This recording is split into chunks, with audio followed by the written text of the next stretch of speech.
C-74 Phoenix की छवि को दुनिया के ऊपर प्रकट हुए एक दिन बीत चुका था। खबर दूर दूर तक फैल चुकी थी। कुछ लोग कह रहे थे कि एक अनोखा खजाना पैदा हुआ है, जबकि कुछ लोग अनुमान लगा रहे थे कि कोई विरासत का द्वार खुल गया है। कई अटकलें और सिद्धांत बेकाबू हो गए थे। जिस जगह से यह घटना प्रकट हुई थी, उसकी पूरी तरह से तलाशी ली गई, लेकिन कुछ भी नहीं मिला। अंधेरे में छिपी महाशक्तियां भी प्रकाश में आ गईं, जब उन्होंने ज़मीन को तबाह कर दिया, ताकि उन्हें कुछ भी पता चल सके कि क्या हुआ था। लेकिन दुख की बात है कि फिर से कुछ भी नहीं मिला। जियाओ ने यह सुनिश्चित किया, वह अपने पीछे ऐसी समस्याएं पैदा नहीं करना चाहता था जो बाद में उसे परेशान कर सकें। आखिरकार, जियाओ ने सबूतों के सभी निशान मिटाने का ध्यान रखा था। कई लोगों ने इस नुकसान पर शोक व्यक्त किया, क्योंकि खबर थी कि एक खजाना प्रकट हुआ था और उसे पहले ही ले जाया जा चुका है। कुछ ने तो इससे जुड़ी किसी भी खबर पर इनाम भी रखा था। कुल मिलाकर पूरा निचला स्वर्ग उथल-पुथल में था। इस बीच जियाओ, जो इस विद्रोह के अपराधियों में से एक था, अभी-अभी नींद से जागा था। उसने अपनी नींद भरी आंखें मलीं और बगल में लेटी जुआनियन को देखकर मुस्कुराया। जियाओ, जिसे आखिरकार थोड़ा आराम मिला, ने एक अच्छी झपकी ली थी। उसकी छोटी बहन ने उसे जाने नहीं दिया क्योंकि वह उसके बगल में सो रही थी। उसे थोड़ी ठंड लग रही थी, लेकिन उसके ज्वाला तत्व के साथ यह इतना बुरा नहीं था। हालांकि जब उसने जुआनियन को अपने बगल में देखा तो उसे थोड़ा अकेलापन महसूस हुआ, क्योंकि उसे योरू की याद आ रही थी। उसे स्वीकार करना पड़ा कि वह उसे थोड़ी अच्छी लगने लगी थी। लेकिन अगर वह चाहता भी तो उसे अपने साथ नहीं रखता। इस बात को छोड़कर कि योरू का रक्षक उसे ले जाता, योरू ज्यादा देर तक निचले लोक में नहीं रह पाती। विरासत की जमीन छोड़ते समय उसे ऊपर चढ़ने के लिए मजबूर न करने का एकमात्र कारण यह था कि एम्बर ने उसकी रक्षा के लिए एक अवरोध खड़ा कर दिया था। लेकिन यह हमेशा के लिए नहीं चलता। इसके अलावा, यहाँ रहने से उसकी प्रतिभा कमजोर हो जाती। उसे शीर्ष पर पहुंचकर दुनिया के सामने अपनी प्रतिभा का प्रदर्शन करना था, तभी वह सबसे ज्यादा चमक पाएगी। बस एक ही समस्या थी कि वह कुछ समय के लिए उससे मिल नहीं पाता। लेकिन यह कोई बड़ी समस्या नहीं थी, क्योंकि वह हमेशा उससे बात कर सकता था। जियाओ ने अपनी आंखें बंद कर ली, क्योंकि उसे उसके साथ अपना जुड़ाव महसूस हुआ। वह बता सकता था कि वह अभी भी सो रही है। चिन्ह की वजह से जियाओ और योरू दोनों एक दूसरे से बात कर पाएंगे, चाहे कितनी भी दूरी क्यों न हो। वे यह भी बता सकते थे कि एक दूसरे का हालचाल कैसा है। सच तो यह है कि यह संभव नहीं होना चाहिए था, लेकिन जियाओ बता सकता था कि उसका कौशल संबंध किसी तरह उससे जुड़ गया था और उसे और संभावनाएं दे रहा था। कौशलों की बात करें तो जियाओ आखिरकार अपने संदेहों का प्रमाण पाने में कामयाब हो गया। वह बता सकता था कि उसके कौशल विकसित हो रहे हैं। पहले तो वह यह नहीं बता पाया था, लेकिन जैसे-जैसे उसकी साधना बढ़ती गई, वैसे-वैसे उसके कौशल भी बढ़ते गए। उसकी आत्मा की गुणवत्ता में वृद्धि कौशल को विकास की ओर धकेलती हुई प्रतीत होती है, जिससे नए रूपों का जन्म होता है। अब तक जियाओ ने इस पर गौर नहीं किया था, लेकिन वह इसके लिए आभारी था। इसकी वजह से जियाओ हमेशा योरू से बात कर सकता था और उससे जुड़ा रह सकता था, चाहे दूरी कितनी भी हो। हालांकि जियाओ को अभी दुनिया में चढ़ने और शिखर तक पहुंचने की कोई इच्छा नहीं है। उसने अपने पहले जन्म में ऐसा किया था और उस सुंदरता से वंचित रह गया जो वर्तमान थी। इस जन्म में साधना की यात्रा में शीर्ष पर रहते हुए वह अगले जन्म तक पहुंचने से पहले निचले स्वर्ग के रोमांच का आनंद लेगा। और ऐसा भी नहीं था कि योरू उससे मिलने नहीं आ सकता था। सामान्य लोगों के लिए यह संभव नहीं था, क्योंकि नीचे उतरने के लिए बहुत बड़ी मात्रा में संसाधन की आवश्यकता होती थी। लेकिन अग्नि तीर्थ के लिए यह समुद्र में पानी की एक बूंद के समान था। और उसे तीर्थ से योरू के साथी के रूप में स्वीकार करने के लिए लड़ने और चीखने चिल्लाने की जरूरत नहीं थी। उस पर उसकी छाप के साथ कोई भी उसका विरोध नहीं कर सकता था। उसने उसे चुना था और एक बार जब यह हो गया तो वे या कोई भी इसे बदल नहीं सकता था। जिस पवित्रता को फीनिक्स गंभीरता से लेते हैं उसे तुच्छ नहीं समझा जा सकता। उन्हें उसे स्वीकार करना ही होगा। यह सच था। उसे यकीन था कि अगर उसमें प्रतिभा नहीं है तो वे उसे प्रतिभाशाली बनाने के लिए अपने खजाने से हाथ डालेंगे। है। मैं इसके लिए और इंतजार नहीं कर सकता। जियाओं के दिमाग में पहले से ही मंदिर के खजाने को खाली करने के विचार चल रहे थे, लेकिन उसने जल दी से उन्हें झटक दिया क्योंकि उसे उस मुद्दे पर ध्यान केंद्रित करना था जो उसके हाथ में था। अभी उसकी साधना एक उच्च स्तर पर पहुंच गई थी, लेकिन बाकी पिछड़ रहे थे। उसकी आत्मा, मन और मानसिक क्षेत्र अधूरे रह गए थे और उन्हें निखारने का यही सही समय था। लेकिन समस्या यह थी कि कैसे। जियाओं को बिल्कुल भी नहीं पता कि उन्हें कैसे साधना है। वह बस बुनियादी ज्ञान ही जानता है। इस मामले में उसे एक गुरु की जरूरत थी, कोई ऐसा जो उसका मार्गदर्शन करे। लेकिन जिन लोगों के बारे में उसने सोचा था वे सभी उसके लिए बहुत कठिन थे और इस बात की भी कोई गारंटी नहीं थी कि वे उसे अपना शिष्य बना लेंगे। आह! एक एक कदम जियाओं ने अपने विचार झटक दिए जब उसने दरवाजे पर दस्तक सुनी और एल्डर फिन तलवारों की आवाज सुनाई दी। युवा गुरु, हम आ गए हैं। ठीक है, मैं अभी बाहर आता हूँ। जियाओं ने जाग रही जुआनियन के सिर पर थपथपाते हुए जवाब दिया। उसकी धुंधली आंखों में तुरंत ठंडक आ गई क्योंकि वह सीधी बैठ गई और चुपचाप अपनी आंखें मलने लगी। उसके चांदी के बाल उसके चेहरे से चिपके हुए थे और उसकी नीली आंखें खूबसूरती से चमक रही थी। वह सीधी बैठ गई और उसने अपनी बाहें फैला दी। उसके इरादे उसे साफ दिख रहे थे। ओह, क्या तुम चाहती हो कि मैं तुम्हें गोद में उठाऊं? जुआनियन सिर हिलाती है। तुम और भी बिगड़ती जा रही हो। जियाओ ने अपना सिर हिलाया, लेकिन उसके चेहरे पर एक प्यारी सी मुस्कान थी। जैसे ही वह आगे बढ़ा और उसे गले लगा लिया। अभी वे इतने छोटे नहीं थे और जुआनियन बड़ी हो गई थी। इसलिए जब उसने उसे गले लगाया तो उसने उसे पूरी तरह से गले लगा लिया। उसकी हरकतें एक कोला जैसी थी क्योंकि उसने उसे पूरी तरह से गले लगा लिया था, बिल्कुल एक ऑक्टोपस की तरह। उसके हाथ और पैर उसके चारों ओर लिपटे हुए थे। जियाओ लिपटी हुई थी। उसके पास हिलने डुलने की भी जगह नहीं थी। उसने उसे उठाया और गाड़ी के संलग्न बाथरूम की ओर ले गया।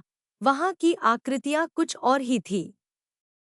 अंदर आकर उसने उसे जमीन पर लिटा दिया और उसकी पीठ थपथपाई ताकि वह उसे जाने दे। आखिरकार कुछ थपथपाने के बाद उसने अनिच्छा से उसे जाने दिया। वह उसे देखकर मुस्कुराया। जल्द ही उसने टूथब्रश निकाल लिया और छोटा टूथब्रश जुनाइन को दे दिया। जब वे दांत ब्रश करने लगे तो उसने उसके हाथ से टूथब्रश ले लिया। दीवार पर एक शीशा लगा था जिससे वे एक साथ दांत ब्रश करने लगे। जुनाइन जियाओं की नकल करती हुई उसके दांत ब्रश करने लगी। उसकी बुद्धि का इस्तेमाल एक अजीबोगरीब वजह से हो रहा था। सच कहूं तो इस दुनिया में टूथब्रश थे ही नहीं। साधकों के लिए दुर्गंध जैसी कोई चीज नहीं थी। वे अपने मुंह को साफ और ताज़ा रख सकते थे, लेकिन वह थोड़ा ऊंचे स्तर पर था। ऐसे समय भी आते हैं जब शौचालय की जरूरत नहीं होती, लेकिन तब तक लोग सिर्फ यात्रा के दौरान ही फूड सप्लीमेंट की गोलियां लेते थे। बेशक, जब कोई नश्वर था तब दांतों को ब्रश करना जरूरी था। एक पाउडर भी था जिससे मुंह साफ किया जा सकता था। लेकिन जब जियाओं का पुनर्जन्म हुआ तो उसने अपनी मां को ब्रश और पेस्ट का आइडिया दिया, जो नश्वर लोगों में जल्द ही लोकप्रिय हो गया। यहाँ तक कि यह साधना करने वाले परिवार के बच्चों के लिए भी उपयोगी था, जिन्होंने अभी तक साधना का मार्ग नहीं अपनाया था। जियाओं ने इसे और आगे बढ़ाते हुए आम, अमीर और साधकों के लिए अलग-अलग स्टाइल के ब्रश भी पेश किए। जुआनियन जिस ब्रश का इस्तेमाल कर रहा था, उसका आकार एक प्यारे खरगोश जैसा था। सच तो यह है कि उसे ब्रश करने की जरूरत नहीं थी, लेकिन लंबे समय तक दूसरी दुनिया में रहने के बाद यह उसकी आदत बन गई थी। C75, तो यही है वो जगह? जी हाँ, युवा गुरु, बुजुर्ग फिन ने आदरपूर्वक उत्तर दिया, जियाओं के पीछे खड़े होकर, जो एक विशाल घाटी को देख रहा था जो दूर तक फैली हुई थी। हालांकि यह अंत नहीं था, क्योंकि एक घने और धुंधले कोहरे ने उस क्षेत्र को ढक लिया था जिससे वह धुंधला हो गया था। और भी अजीब बात यह थी कि कोहरा घाटी से चिपक गया था और उससे बाहर नहीं निकल पा रहा था। ऐसा लग रहा था जैसे उसके चारों ओर एक अवरोध है जो उसे फैलने से रोक रहा है। वह जिस जगह पर खड़ा था, वह निचले आकाश के 5 महान रहस्यों में से एक है। जो भी कोहरे में गया था, वह कभी बाहर नहीं निकल पाया। कई विशेषज्ञ इसकी सच्चाई जानने के लिए आगे आए, लेकिन कोई भी बाहर नहीं निकल पाया और जो एकमात्र व्यक्ति बाहर निकला, वह जल्द ही पागल हो गया और उसने अपनी जान ले ली। तब से किसी की भी कोहरे में जाने की हिम्मत नहीं हुई। बाद में इसे द लॉस्ट कैन्यन कहा गया। यह अजीब तरह से सुंदर दिखता है ना? जुआनियन सिर हिलाता है। युवा गुरु, आप यहाँ क्या करना चाहते हैं? एल्डर फिन ने भयभीत नजरों से पूछा। यह उस जगह से ज्यादा दूर नहीं था, लेकिन जियाओ यहाँ क्या करने वाला है? इस डर से जियाओ ने कोई जवाब नहीं दिया और अपने सामने फैले कोहरे को देखता रहा। उसका मन कई विचारों से घिर रहा था। यही वह जगह थी जहां उसे पहुंचने की सख्त जरूरत थी। शुक्र है कि यह साम्राज्य के पास था, इसलिए उन्हें यहां पहुंचने में सिर्फ 1 हफ्ते की बिना रुके यात्रा करनी पड़ी। वह जिस खजाने की तलाश में था, वह यहीं मिल सकता था। दरअसल वह इस जगह का रहस्य जानता था और यह उससे बहुत दूर था जो दूसरे लोग सोचते थे। वहां सचमुच एक खजाना था, लेकिन कोई उसे पकड़ नहीं पाया। कोहरे को गहराई से देखते हुए उसने शांति से अपने शब्द कहे, मैं कोहरे में प्रवेश करूंगा। क्या? उसके शब्दों पर 3 अलग-अलग प्रतिक्रियाएं हुईं। जुआनियन, जो उसके पास थी, उसके पास आई और उसके हाथों को कसकर पकड़ लिया। उसने एक शब्द भी नहीं कहा, लेकिन उसकी आंखों ने कई और भावनाएं प्रकट कर दीं। वह इस बार उसके साथ रहेगी। वह इस बार उसका साथ नहीं छोड़ेगी। जबकि एल्डर फिन ऊपर से नीचे तक पसीने से तरबतर था, उसके मन में जियाओं को बेहोश करने और उसे जबरदस्ती ले जाने का विचार आया। लेकिन जैसे ही उसने यह सोचा, उसके मन में मौत की चीख निकल गई।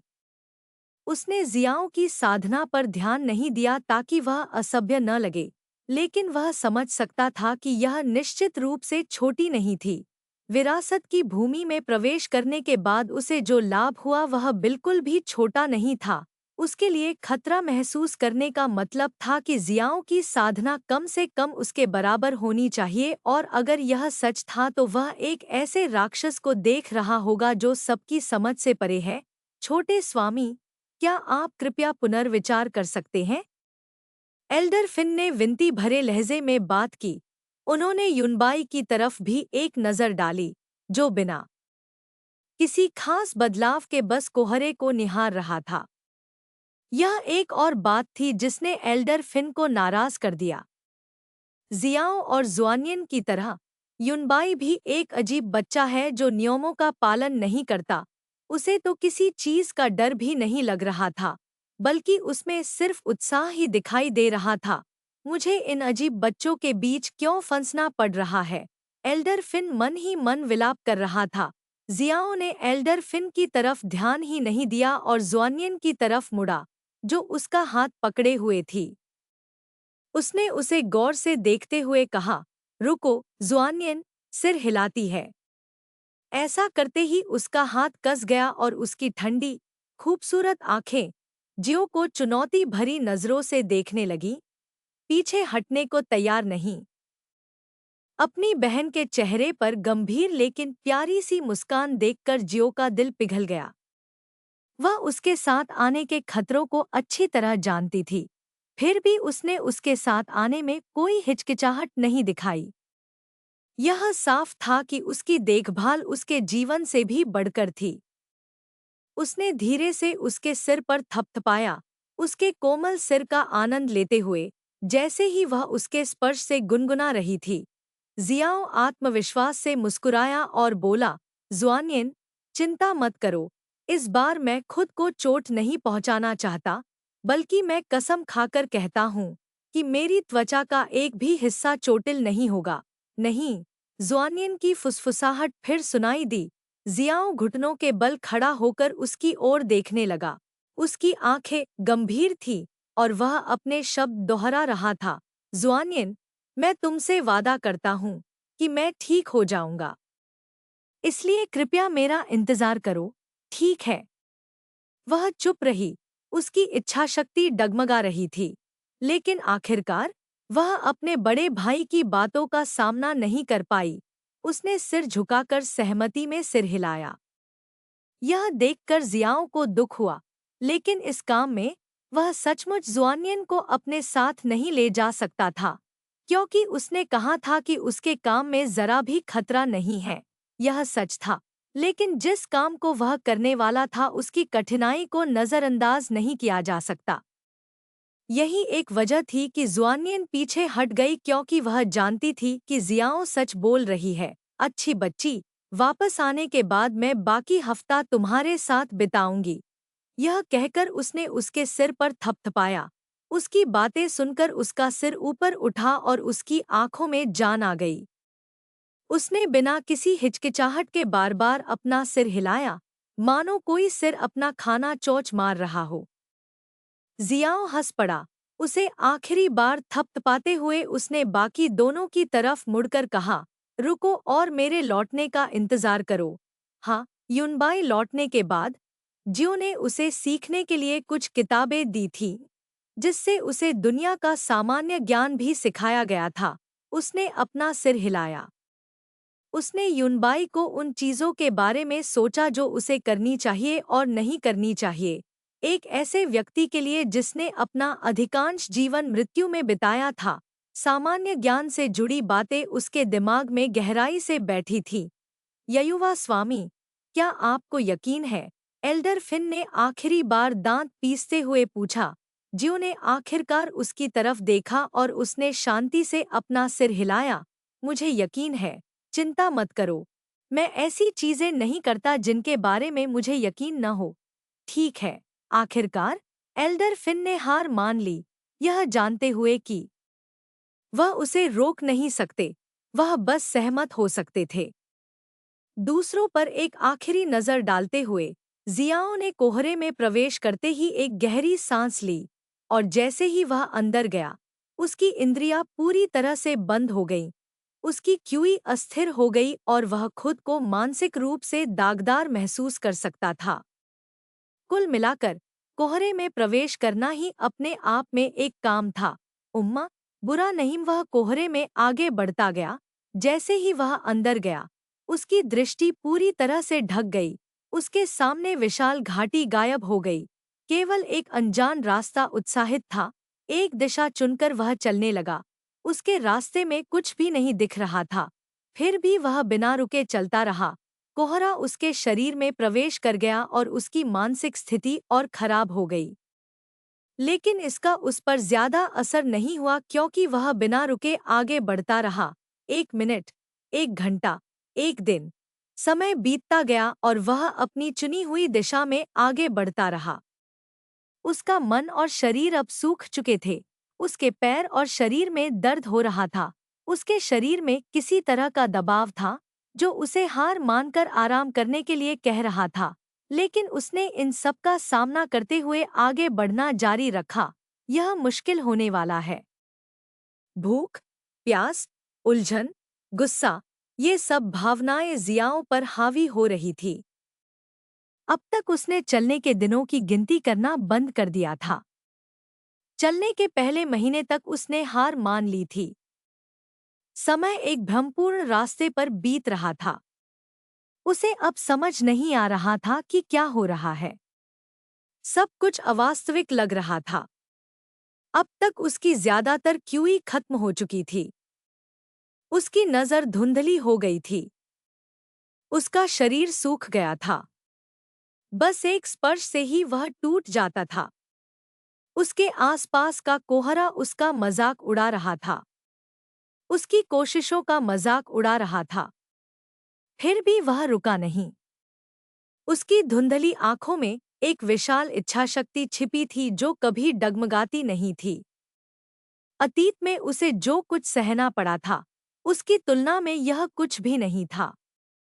जियाओ ने जब अपना परिवार खोया था और सब कुछ उसी तरह निराशा और कड़वाहट से घिरा हुआ था, तो उसने जितनी बार अपनी जान लेने के बारे में सोचा, वह उसकी गिनती से परे था। घमंडी युवा स्वामी गिर गया था। यह देखकर उसके कई दुश्मन, जो उससे दुश्मनी रखते थे या जो मनोरंजन चाहते थे, उस पर टूट पड़े। उन्होंने उसे कई तरह के जानवरों के मल से भरे एक गड्ढे में फेंक दिया, फिर उसे ले जाकर सांपों से भरे एक और गड्ढे में फेंक दिया, जो उसे काटते और जहर देते थे। जब वह मरने ही वाला था, तब उन्होंने उसे बचा लिया और उसे जिंदा रहने लायक एक युवती दे दी। वह यून परिवार का आखिरी बचा हुआ सदस्य था। उसे जो अपमान सहना पड़ा, वह किसी की समझ से परे था। उसे काटा गया, उस पर थूका गया, मल से भरे कमरे में नहलाया गया। हर वह चीज जो किसी इंसान को तोड़ सकती है, उसके साथ यही सब किया गया। वह उस अकेले धुंध में घिसटता हुआ अतीत की यादों से भर गया, जो उसे बहुत पहले ही भुला दी गई थी। हाँ हाँ हाँ, उसे देखो। लगता है अब वह घमंडी नहीं रह सकता। एक सजेजे युवक ने दूसरे युवक को देखकर हंसा और उपहास किया जो अब पेशाब और मल में डूब रहा था। उसे नंगा करके पानी में फेंक दिया गया था। कई अन्य लोगों ने डूबते हुए लड़के को घेर लिया और उसकी दुर्दशा का आनंद लिया।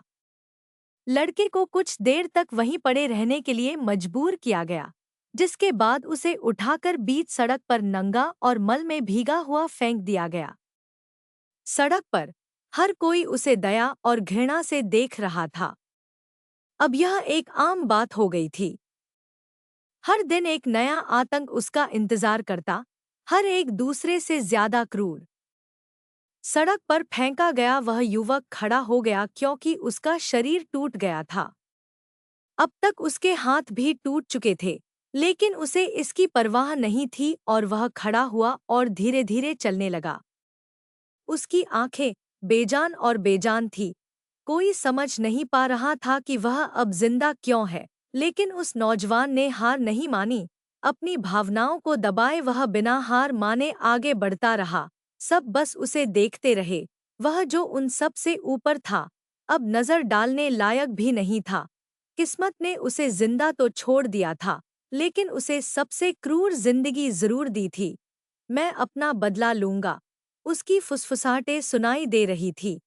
जैसे जैसे उससे मलमूत्र टपकता रहा, वह छवि जल्द ही टूट गई। जब उसका मन उस स्थिति पर वापस आया, जियाओं की आंखों में जान आ गई और वह जोश से चमक उठा। जैसे जैसे वह आगे बढ़ता रहा, उस समय उस स्थिति ने उसे निराश नहीं किया था और अब जो उसके सामने है, वह भी उसे निराश नहीं करेगी।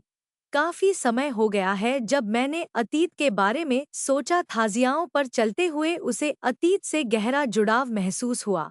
वो उसके जीवन के सबसे काले दिन थे। जब तक उसे वो तकनीक नहीं दी गई, तब से वध का दानव पैदा हुआ।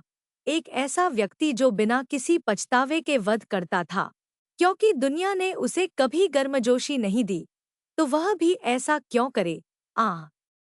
वो कितने काले दिन थे, जियाओं ने सोचा। अब तक वह अपने अतीत पर विजय पा चुका था। अभी तो वे बस उसके अतीत के अवशेष थे, जो वह था और जो वह बन गया था। अपने गुरु की बदौलत उसने अपने रहस्य के साथ जीना सीख लिया था। उसके साथ जो कुछ भी हुआ था, उसने उसे वर्तमान रूप दिया था। साथ ही उसने उस पर हुए कष्टों का बदला भी चुका लिया था। अभी तो वे बस अतीत के अवशेष थे। वे ऐसी चीजें थीं जिन्होंने उसकी इच्छाशक्ति को और मजबूत किया था। ध्यान केंद्रित करते हुए वह आगे बढ़ा। उसे प्रभावित करने वाली किसी भी चीज ने उसे निराश नहीं किया। उसने बहुत पहले ही उसके किनारों को देख लिया था और उस पर काबू पा लिया था। वह आगे बढ़ता रहा, उसे कोई भी चीज हिला नहीं पाई। इसी तरह समय फिर बीतता गया। जियाओं सिकुड़कर सूख गया था, बस हवा का एक झोंका उसे चकनाचूर कर देता। लेकिन ऐसा हुआ नहीं। जैसे ही उसका मानसिक अवरोध टूटने ही वाला था, अंतरिक्ष की एक हल्की सी लहर ने उसे घेर लिया और अगली बात जो उसने देखी वह थी टेलीपोर्ट। उसकी सूखी त्वचा गायब हो गई, उसकी आंखें, जो टूटने के कगार पर थीं, ठीक हो गईं। हर समस्या जो उसे घेरे हुए थी, गायब हो गई, मानो उनका कभी अस्तित्व ही न हो। खुद को संभालते हुए वह सीधा खड़ा हो गया और उसने चारों ओर देखा। उसे एक विशालकाय सांप दिखाई दिया। अभी जियाओं को बस उसकी विशाल आंखें ही दिखाई दे रही थी, जो उसे घूर रही थी। उसका बाकी शरीर इतना बड़ा था कि वह उसे देख नहीं पा रहा था। बस बैंगनी रंग की दरार वाली उसकी विशाल हरी आंखें ही दिखाई दे रही थीं। वे भी इतनी बड़ी थी कि किसी ग्रह के आकार की थी। उसकी आंखों में स्वर्ग और पृथ्वी की गहराई। उसे देखकर जियाओं का पूरा अस्तित्व कांप उठा। यहाँ तक कि एम्बर पर भी इतना दबाव नहीं था। उसे ऐसा लगा जैसे वह एक चींटी हो जिसे उसके सामने मौजूद अस्तित्व कुचलने वाला हो। वह छोटा और शक्तिहीन लग रहा था। उसके घुटने मुड़ने लगे। उसका शरीर स्वाभाविक रूप से उनके सामने झुकना चाहता था। यह उसके सामने मौजूद सांप ने नहीं किया था। नहीं, यह शीर्ष पर बैठे किसी व्यक्ति से उत्पन्न होने वाली स्वाभाविक भावना थी। यहाँ कमजोर को जानबूझकर घुटने टेकने की जरूरत थी। यही सच था। जियाओं की आंखें चमक उठीं जब उसने महसूस किया कि उसका शरीर घुटने टेक रहा है। लेकिन यह ज्यादा देर तक नहीं रहा, क्योंकि उसके भीतर से बैंगनी रंग की ज्वाला फूट पड़ी जिसने उसे अपने सामने खड़े होने का अधिकार दे दिया।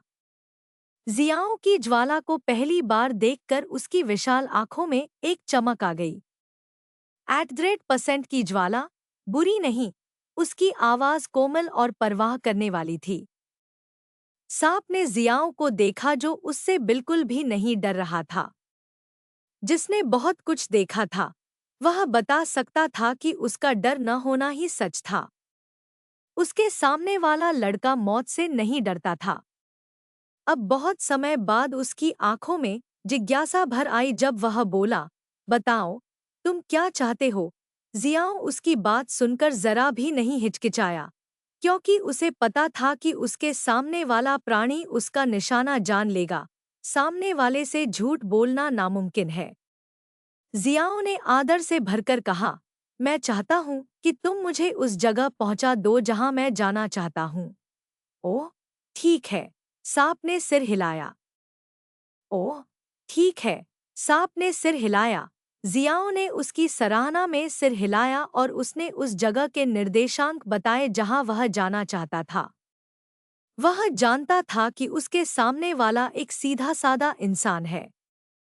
चूंकि वह अपनी छोटी सी परीक्षा में पास हो गया था, इसलिए वह उसके द्वारा तैयार किया गया उपहार मांगने में सक्षम था। जल्द ही जियाओं के बगल में एक द्वार प्रकट हुआ, जिसे देखकर उसकी आंखें चमक उठीं। उसने अपने सामने खड़े आदिम जानवर को देखकर पूछा, क्या तुम्हें मेरे रहस्यों के बारे में जानने की उत्सुकता नहीं है? नहीं, मैं तो बहुत पहले ही मर चुका हूँ, और ये तो बस एक चेतना है। मुझे किसी चीज की क्या परवाह। तुम तो बस दिलचस्प हो, बस इतना ही। मेरी नज़र में तुमने वो छोटी सी परीक्षा पास कर ली जो मैंने अपनी बोरियत दूर करने के लिए ली थी। बस इतना ही। उसके सामने खड़े सांप ने अपनी शांत और सुकून भरी आवाज में जवाब दिया। ये सुनकर जियाओं ने पोर्टल से गुजरने से पहले उसे आखिरी बार सम्मानपूर्वक सिर हिलाया। शुक्र है कि इस परीक्षा ने उसे अपना काम पूरा करने के बाद शुरुआती बिंदु पर लौटने का विकल्प दिया। सांप ने जियाओं को पोर्टल से गुजरते हुए देखा।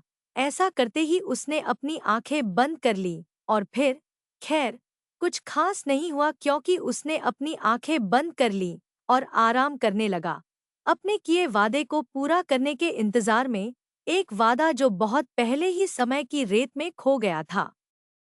जियाओं को एक बार फिर से परिचित अंतरिक्ष यात्रा का एहसास हुआ और जल्द ही वो एक कमरे में प्रकट हुआ, जिसे एक डिब्बा कहना ज्यादा सही था क्योंकि दीवारें भूरी थी और उसके बीच में एक गोला तैर रहा था।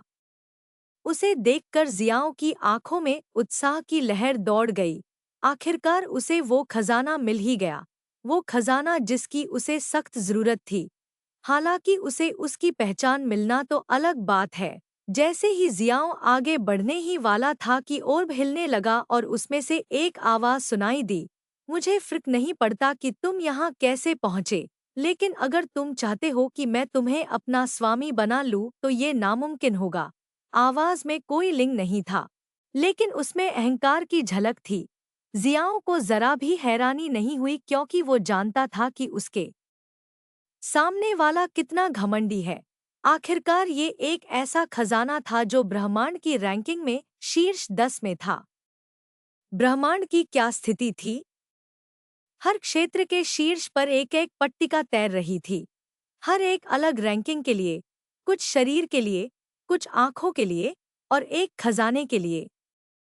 साधना की दुनिया में खजानों को वर्गीकृत करना बेहद मुश्किल है। ब्रह्मांडीय धरातल पर कई तरह के खजाने फैले हुए हैं।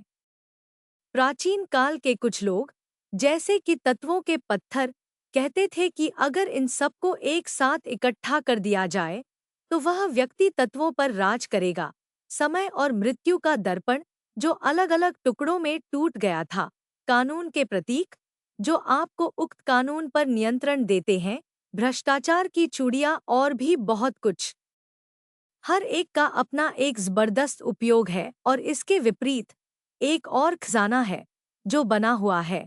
एक उदाहरण वह गोली होगी जो जियाओं ने खाई थी, जो अपने आप में स्वर्ग को चुनौती देने वाली थी। लेकिन क्या किसी को इसके बारे में पता था? नहीं।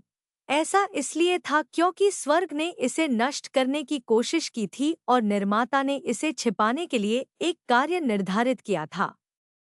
अब ऐसा कोई और पागल व्यक्ति कैसे नहीं हो सकता जो स्वर्ग को चुनौती देने वाली कोई और वस्तु न बनाए? दरअसल अभी कोई स्वर्ग को चुनौती देने वाली कोई चीज बना रहा होगा, जबकि किसी को इसकी जानकारी नहीं थी और यहीं पर खजानों की पट्टिका काम आती है। यह एक ऐसी चीज थी जो ब्रह्मांड में लंबे समय से मौजूद थी। अलग अलग युग आए और गए, लेकिन पट्टिका वहीं खड़ी रही, दुनिया को सारा खजाना दिखाती रही। यह दुनिया में खुद को अपडेट करती रहती, जो भी नया आता उसे दिखाती रहती।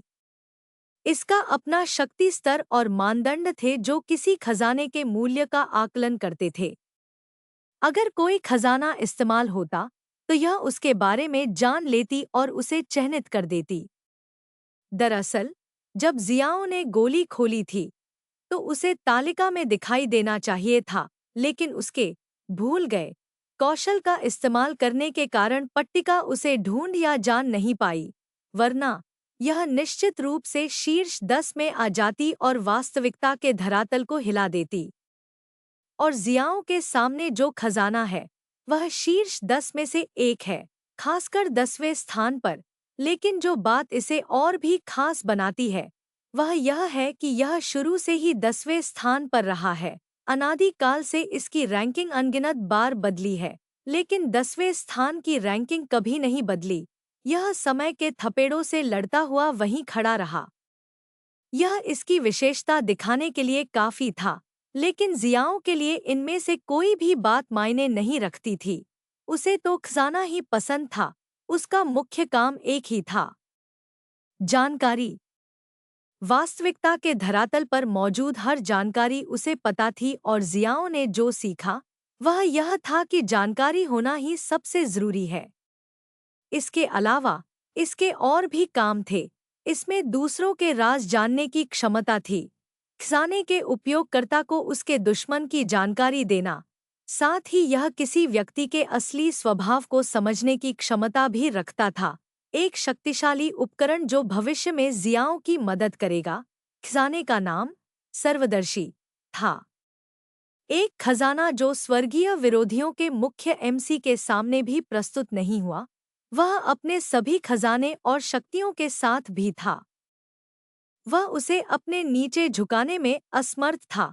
यह इतना कठिन था, लेकिन उसे झुकाने का एक ही तरीका था, उसे वहीं चोट पहुंचाना जहां उसे सबसे ज्यादा दर्द हो। जियाओ ने मुस्कुराते हुए अपनी पीठ सीधी की और अपने सामने मौजूद गोले को देखते हुए बोला, हम्फ, मुझे तुम्हारी क्या जरूरत है जब तुम्हारे पास वो जानकारी ही नहीं है जो मुझे चाहिए। जियो के शब्दों से तिरस्कार और व्यंग्य टपक रहा था। यह सुनकर गोला क्रोधित हो गया। अगर वास्तविकता के धरातल पर किसी चीज पर उसे गर्व है, तो वह है उसकी जानकारी। अपनी भावशून्य आवाज में गुस्से से भरकर, तुमने क्या कहा? हूँ? क्या तुमने मेरी बात नहीं सुनी? या तुम बहरे हो? शायद तुम बहरे और मूर्ख हो। यह तुम्हारे बदसूरत रूप से बहुत मेल खाता है, जियो ने व्यंग्यात्मक लहजे में कहा, और उसके चेहरे पर घृणा छा गई जब उसने एक विद्रोही हरकत की। ऐसा लग रहा था कि वह गोले से घृणा कर रहा है। उसका गुस्सा चरम पर पहुंच गया। वह जानता था कि जियो उसके साथ खेल रहा है, लेकिन वह अपनी जानकारी का अनादर कभी बर्दाश्त नहीं करेगा। साथ ही उसने अपना अधिकांश समय यहाँ अपने सामाजिक कौशल को कमजोर बनाने में बिताया था। वह बस गुस्से से कांप सकता था। तुम, क्या तुम, क्या तुम भी मूर्ख हो? शायद यहाँ लंबे समय तक रहने के बाद तुम्हारे साथ भी यही हुआ होगा। और यहाँ मैं सोच रहा था कि शायद तुम समझदार हो और तुम्हारे पास वो जानकारी होगी जो मुझे चाहिए। मैं समझ गया, गोलाकार बोला। उसकी आवाज डरावनी थी। वो मार्ट था, इसलिए उसे पता था कि जियाओ किस ओर ले जा रहा है, लेकिन वो खुद को उसमें फंसने से नहीं रोक सका। जियाओ पर ध्यान केंद्रित करते हुए बोला, अच्छा, अच्छा, मुझे बताओ कि तुम क्या जानना चाहते हो। अगर मैं जवाब नहीं दे पाया तो मैं तुम्हें अपना गुरु मान लूंगा, लेकिन अगर मैं दे पाया तो, अगर तुम दे सकते हो, तो तुम्हें अपनी आत्मा को उड़ा देना होगा। जियाओ ने गहरी सांस ली जब उसने निर्दयी सजा सुनी। एक आत्मा को उड़ा देना पूरे लोकों में एक वर्जित सजा है। साधना जगत में लोग पुनर्जन्म में विश्वास करते हैं, लेकिन अगर कोई अपनी आत्मा को उड़ा देता है, तो ऐसा नहीं होगा। यह एक क्रूर बात है, ऐसा कुछ जो सबसे क्रूर या पागल व्यक्ति भी नहीं करेगा। ऐसा करने से तुम सब कुछ खो दोगे। दुनिया में अपना मौका, किसी को भी ऐसा करने के लिए मजबूर करना सबसे बड़ा निषेध है। गोले के बोलने के बाद कमरे में सन्नाटा छा गया। उसे गुस्सा तो आया होगा, लेकिन इसका मतलब यह नहीं था कि वह पागल हो गया है। अब वह बस जियाओं के पीछे हटने का इंतजार कर रहा था। दुर्भाग्य से इस बार उसका सामना एक ऐसे पागल से था जिसे मौत से जरा भी डर नहीं था। जरूर हूँ। तुमने क्या कहा? जियाओं की बातों से गोला बोला, मानो चौंक गया हो, और बोलते बोलते उसकी अभिव्यक्ति और भी घृणा से भर गई। हूँ? क्या तुम मुझे सुन नहीं सकते? मैंने कहा, ठीक है, देखो मैंने जो कहा वह सच था। तुम सचमुच बहरे हो। यह सोचना कि तुम जैसे खजाने का इतना बेकार होना, आह, कितना अफसोस की बात है। तुम, ठीक है, तो फिर करते हैं। ऐसा कहकर उसने स्वर्गीय दाव की कसम खाई और जियाओं ने भी वैसा ही किया। ऐसा करने के बाद गोला उस प्रश्न के आने का इंतजार करने लगा। उसे पूरा विश्वास था कि वह साधना जगत से नीचे के किसी भी प्रश्न का उत्तर दे सकेगा। गोले की आत्मविश्वास भरी आवाज देखकर जियाओ मुस्कुराया और उसने अपने हाथ में एक क्रिस्टल निकाला। उसे देखकर गोले की आंखें सिकुड़ गईं। जियाओ की ओर देखते हुए वह बोला, एक स्मृति क्रिस्टल? हाँ, ठीक है, मैं तुम्हें दिखाता हूँ कि इसमें क्या है और तुम्हें बस मुझे बताना है कि मैं तुम्हें क्या दिखा रहा हूँ। ऐसा कहकर उसने क्रिस्टल को गोले की ओर बढ़ाया।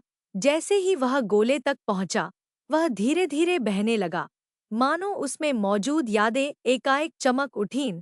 धातु से बनी विशाल ऊंची स्क्रैपर इमारत, बिना क्यूई के चलने वाली धातु की कारें, ऐसे राक्षस जो उसने पहले कभी नहीं देखे थे, यह सब एकाएक चमक उठा।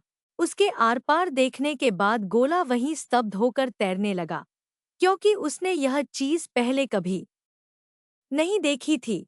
सन्नाटा महसूस करते हुए जियाओ ने राहत की सांस ली। ऐसा लग रहा था कि उसका दांव सफल हो गया था। उसने इंग्रिड की यादों वाले क्रिस्टल में जो चीजें दर्ज की थीं, जियाओ को 50% यकीन था कि सर्वद्रष्टा को उनके बारे में कुछ पता नहीं था, सिर्फ इसलिए कि उस जगह पर कोई क्यूई नहीं थी। वहां एक भी प्रकार की क्यूई मौजूद नहीं थी, जिससे यह पता चलता था कि वह दुनिया स्वर्गीय वृक्ष के नीचे नहीं थी। तो क्या तुम जानते हो कि वे क्या हैं? जियो ने तिरस्कार से उसे गुस्सा दिलाने की कोशिश करते हुए पूछा, लेकिन इस बार उसे वह जवाब नहीं मिला जिसकी उसे उम्मीद थी। इसके बजाय सन्नाटा छा गया और उसके सामने एक गोला चमक उठा, जिसमें दो लाल आंखें चमक रही थी, और वह जियो पर केंद्रित थी। जल्दी बताओ, वे क्या हैं? गोलाकार की आवाज में एक आकर्षण था। जियो को आश्चर्य हुआ। चीजें उसकी उम्मीद से बिल्कुल बदल गई थी। उत्साह से कांपते गोले को देखकर जियो शब्दों में खो गया था। यह पिछले गोले से बिल्कुल अलग था, जो बहुत ऊंचा और शक्तिशाली बन रहा था। लेकिन जियो को यहाँ यह नहीं पता था कि यह गोला नई जानकारी से बेहद भरा हुआ है। और जो बात जियो ने उसके सामने रखी, वह उसकी आंखें एक ऐसी दुनिया के लिए खोल रही थी जिसके अस्तित्व के बारे में उसे पता ही नहीं था। जल्दी ही उसने जियो पर हजारों सवालों की बौछार कर दी। कौन? क्या? और कैसे? हर सवाल पल पल और विस्तृत होता जा रहा था। जियो को सिरदर्द होने लगा। उसने गोले को रोकने के लिए हाथ उठाए और बोला, हमारी शर्त का क्या? ओह, वह तुम जीत गए। उसने हार पर जरा भी गुस्सा नहीं दिखाया। वह नई जानकारी पाकर खुश था। उसे बहुत समय हो गया था जब उसने कुछ ऐसा देखा था जिसके बारे में उसे कुछ भी पता नहीं था, और वह उस मुद्दे के बारे में और जानने के लिए उत्साह से कांप रहा था। उसे अपने गुरु होने की जरा भी परवाह नहीं थी। कोई भी व्यक्ति जिसके पास ऐसी जानकारी हो जो उसके पास नहीं थी, उसका सम्मान किया जाना चाहिए। इस बीच गोले की बातें सुनकर जियाओ अचंभित रह गया।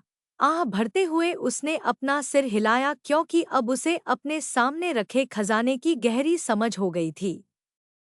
वह बहुत ऊंचा और शक्तिशाली था, लेकिन जानकारी की बात करें तो वह बिल्कुल एक छोटे बच्चे जैसा था। थोड़ा हंसते हुए उसने कहा। इस बार उसकी आवाज थोड़ी धीमी थी। ठीक है, तो फिर तुम मुझे अपना स्वामी क्यों नहीं मान लेते? फिर मैं तुम्हें वो जानकारी बताऊंगा जो तुम जानना चाहते हो। ठीक है, गोलाकार ने जरा भी संकोच नहीं किया और मान गया। जियाओं से थोड़ा दूर हटकर बोला, मुझे तुम्हारे मूल रक्त का थोड़ा सा हिस्सा चाहिए। साथ ही मैं तुम्हारी आत्मा के साथ मिल जाऊंगा। इसलिए जब मैं ऐसा करूंगा, तो इसे अस्वीकार मत करना। जरूर। जियाओं ने बिना किसी चिंता के अपना सिर हिलाया। वह अच्छी तरह जानता था कि उसके सामने वाला गोला उसे बिल्कुल भी नुकसान नहीं पहुंचाएगा। आखिरकार वह वादों को बहुत महत्व देता है, और इसके अलावा इसमें वास्तव में किसी को चोट पहुंचाने की कोई क्षमता नहीं है। जियाओ ने अपनी उंगली का सिरा काटते हुए अपना हाथ ऊपर उठाया, मानो उसके अंदर गहरे में उसके मूल रक्त का एक छोटा सा अंश उसके मूल से टूटकर उसके हाथ के घाव से होकर गोले की ओर बढ़ रहा हो। उसके हाथ से सुनहरा सा रक्त निकला और गोले की ओर बढ़ा।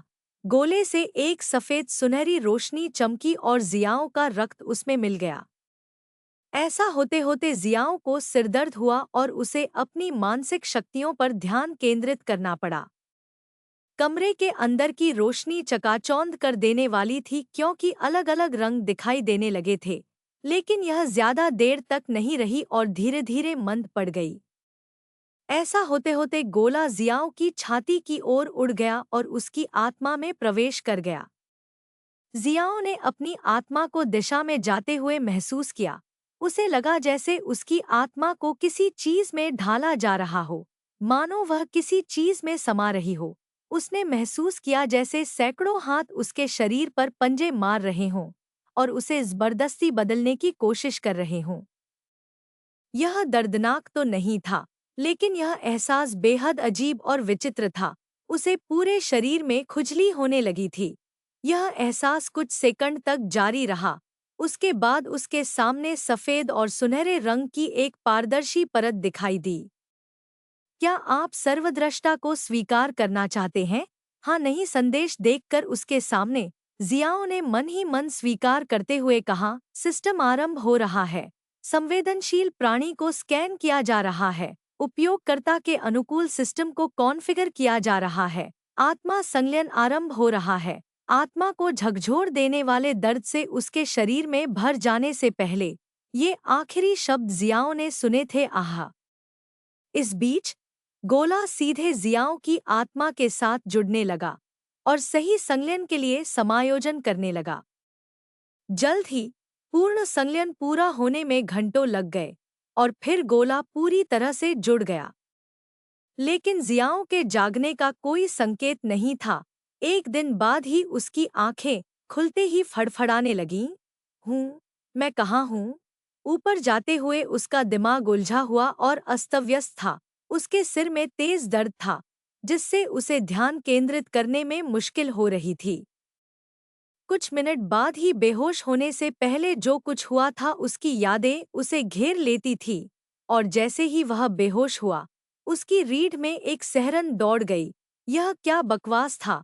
जियाओ, जिसे अपनी दर्द सहन करने की क्षमता पर बहुत गर्व था, अपने मन में झुनझुनी और पेट में मरोड़ महसूस करने से खुद को नहीं रोक पाया। जो दर्द उसने महसूस किया था, वह दुनिया से बाहर का था। वह जानता था कि आत्मा का दर्द किसी भी चीज से परे है, लेकिन उसने उम्मीद नहीं की थी कि यह इतना बुरा होगा। भाड़ में जाओ, मैं फिर कभी ऐसा नहीं करूंगा। ऐसा सोचते हुए उसने एक गोली निकाली और उसे मुंह में डाल लिया। उसके औषधीय गुण जल्द ही उसके पूरे शरीर में फैल गए और उसे आराम महसूस होने लगा। आखिरकार घंटों आराम करने के बाद जियाओ अपनी चरम अवस्था में था।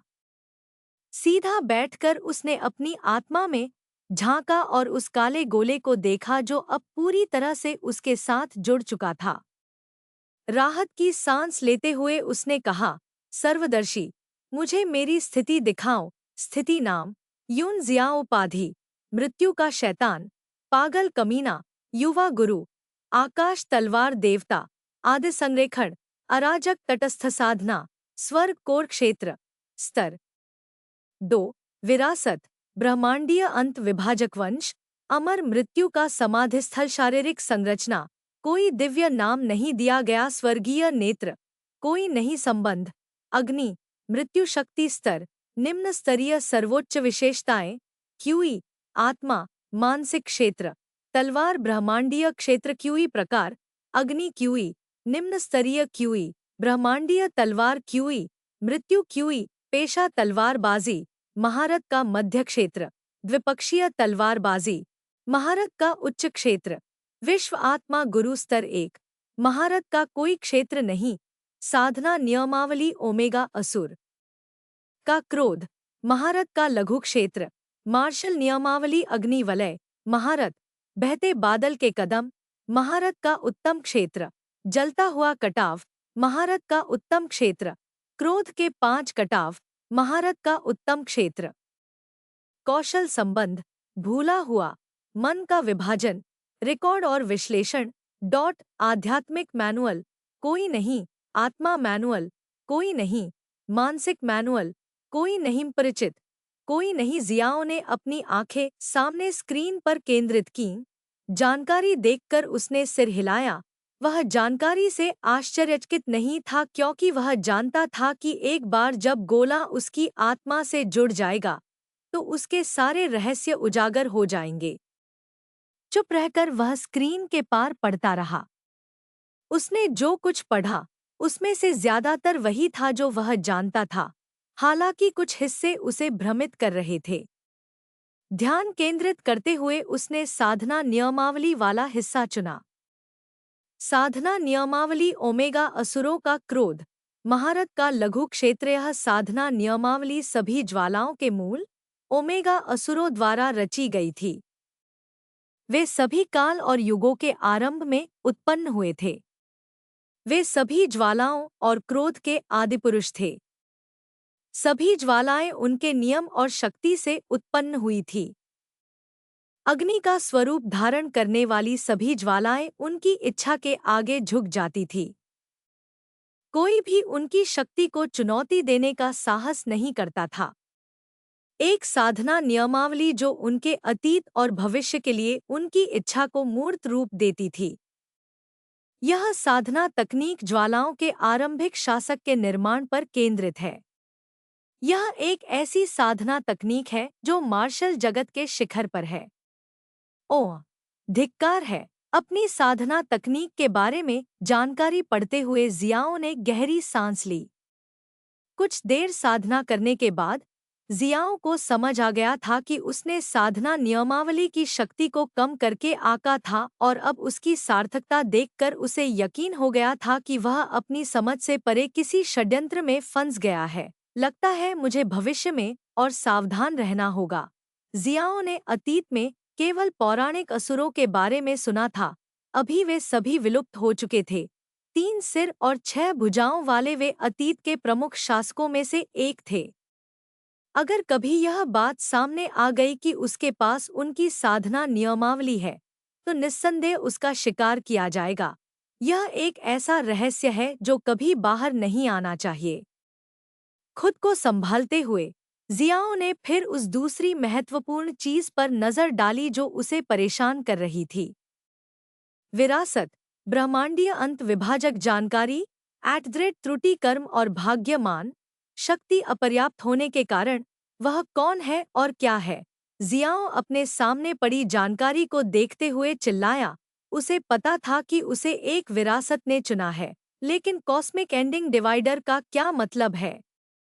और जानकारी दिखाई क्यों नहीं दे रही है? सर्वदर्शी, क्या हो रहा है? आपकी जान बचाने के लिए जानकारी ब्लॉक की जा रही है। क्या आप विस्तार से बता सकते हैं? जियाओं ने पूछा। उसके चेहरे पर गंभीरता थी, लेकिन इस बार उसे कोई जवाब नहीं मिला। उसकी आंखों में एक सफेद रोशनी चमकी और अगले ही पल उसकी सांस अटक गई क्योंकि उसने अपने शरीर के चारों ओर कई रेखाएं देखीं। कुछ पतली लग रही थी, कुछ सख्त और एक खास तौर पर खतरनाक लग रही थी। हर एक रेखा उसके सिर से पैर तक उसके शरीर को ढक रही थी। हर एक रेखा उसके शरीर के हर हिस्से से जुड़ी हुई थी। कुछ चमक रही थी। हर एक धागा तारे जैसी आकृति से चमक रहा था, मानो सांस रोक रहा हो। क्या यही है? हाँ, ये तुम्हारी भाग्य रेखाएं हैं। मैं समझ गया। जियाओं ने सिर हिलाया। उसे भाग्य रेखाओं के बारे में तो पता था, लेकिन पहली बार वह अपनी भाग्य रेखाएं देख पा रहा था। एक नज़र से ही उसे अंदाजा हो गया था कि उसका भाग्य कुछ असाधारण है। उसने अपनी आंखें उन रेखाओं पर केंद्रित करके देखने की कोशिश की, लेकिन हर बार उसका दिमाग उलझ जाता और धुंधला हो जाता। अगर तुम्हारे पास स्वर्ग जैसी आंखें न हों, तो यह नामुमकिन है। हाँ, मुझे पता है। जल्द ही उसके आसपास की रेखाएं गायब हो गईं। उसे समझ आ गया कि वह अभी तक जानकारी क्यों नहीं जान पा रहा है, क्योंकि उसकी मौजूदा ताकत सच्चाई को समझने में सक्षम नहीं थी। एक बार जब उसे पता चल गया, तो उससे जुड़ा भाग्य उससे जुड़ जाएगा और उसे ऐसे लक्ष्य मिलेंगे जो उसे ढूंढेंगे। यह काफी सामान्य और खतरनाक बस हो गया। अब मुझे मेरा वंश दिखाओ। वंश, अमर मृत्यु का कब्रयात्री जानकारी। एक पुराने कुल का वंश जो मृत्यु की रक्षा करता था और उस पर मंडराता था। एक भयानक कुल जो आतंक के अवशेषों की रक्षा करता था। मृत्यु उनका साथी थी और समय में भुला दिए गए लोगों की इच्छा ही उनकी शक्ति है। उनका नाम उन पुराने स्वामियों की इच्छा का प्रतिनिधित्व करता था जो विशाल ब्रह्मांडीय साधना जगत पर शासन करते थे। एक ऐसा कुल जिसने अपनी विरासत से साधना के ब्रह्मांडीय जगत की रक्षा की थी, जिसके परिणामस्वरूप उनका वंशकाल की धाराओं में विलीन हो गया। अतीत के कर्म और न्याय इस वंश में जीवित हैं।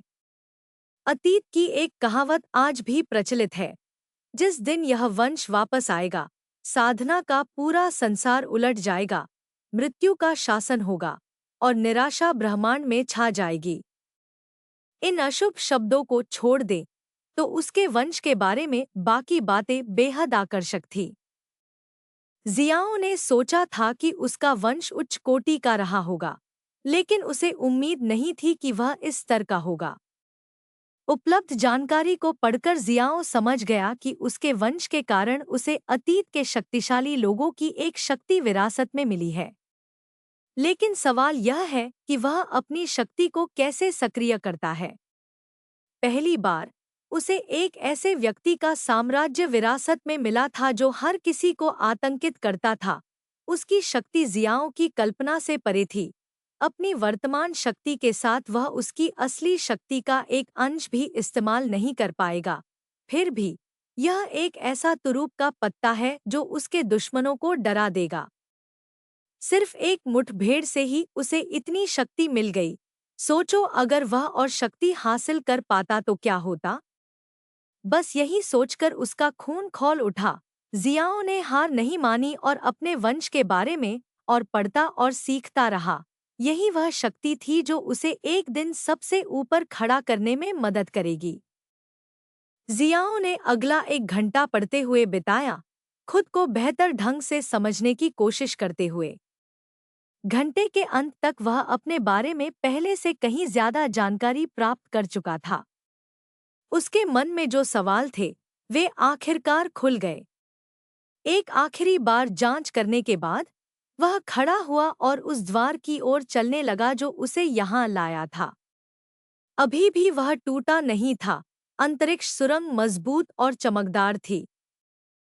सामान्य स्थिति में उसे गायब हो जाना चाहिए था, लेकिन वह अभी भी मौजूद है। जियाओं जिस द्वार से गुजरी थी उस पर ज्यादा ध्यान न देते हुए जियाओं ने उसे पार किया और एक बार फिर उसके शरीर में एक अंधेरा सा एहसास भर गया।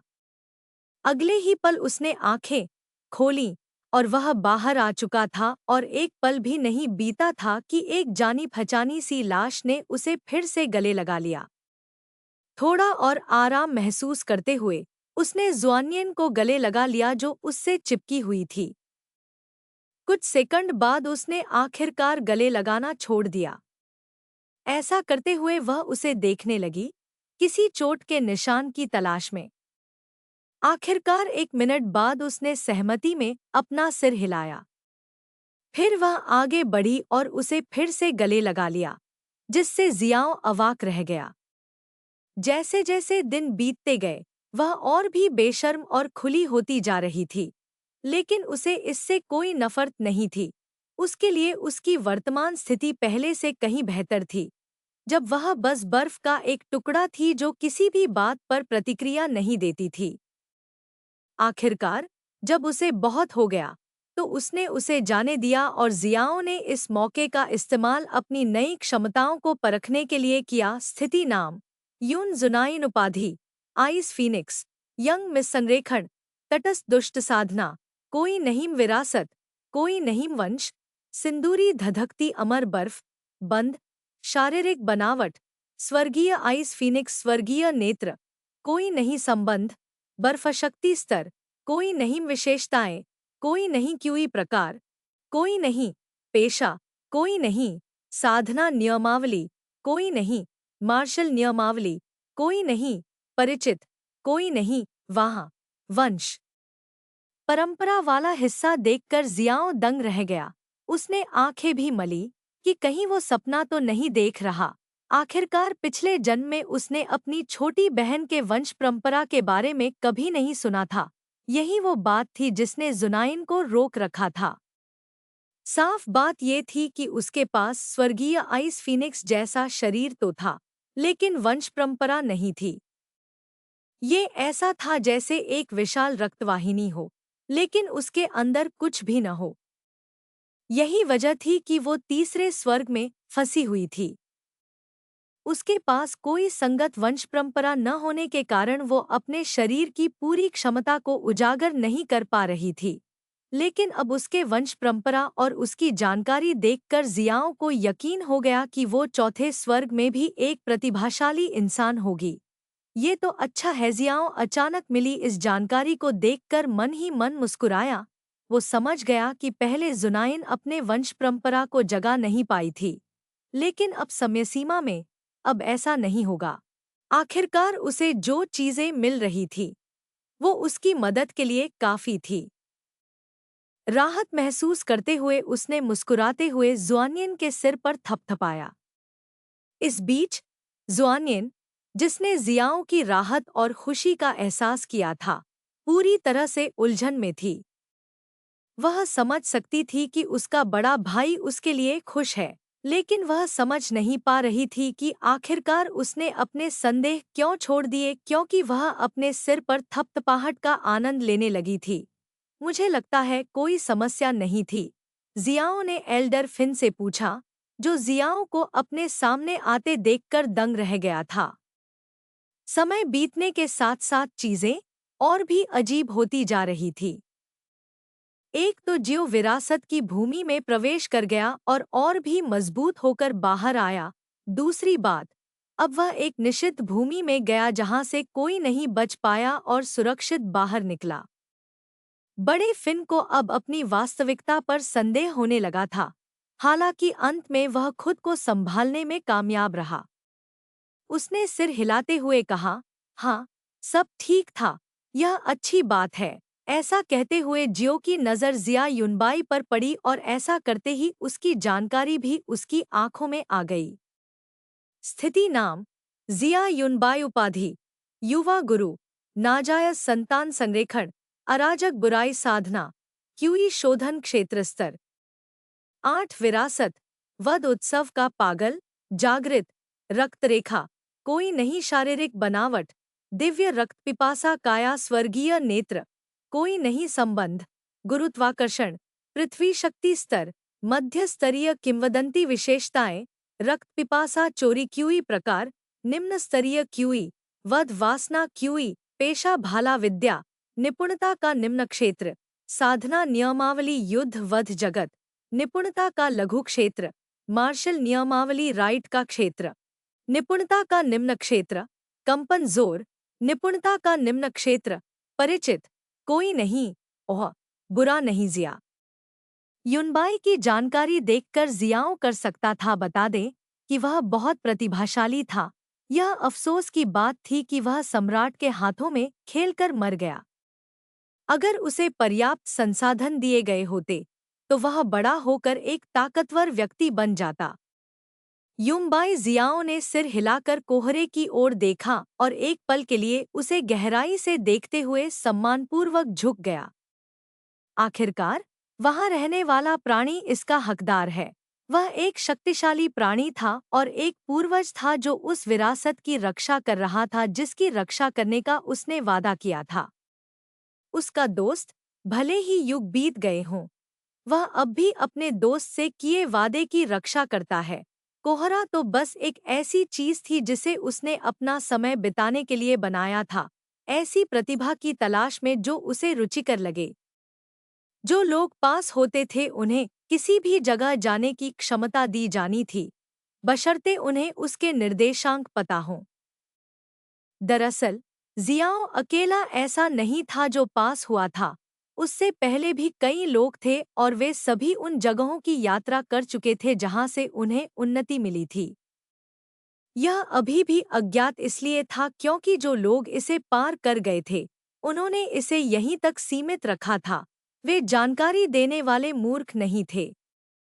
इसके साथ ही अगर जियाओ चाहता तो सबसे बड़े खजाने की गहराई तक भी जा सकता था और वापस आ सकता था, लेकिन इससे उसकी मौत ही होती।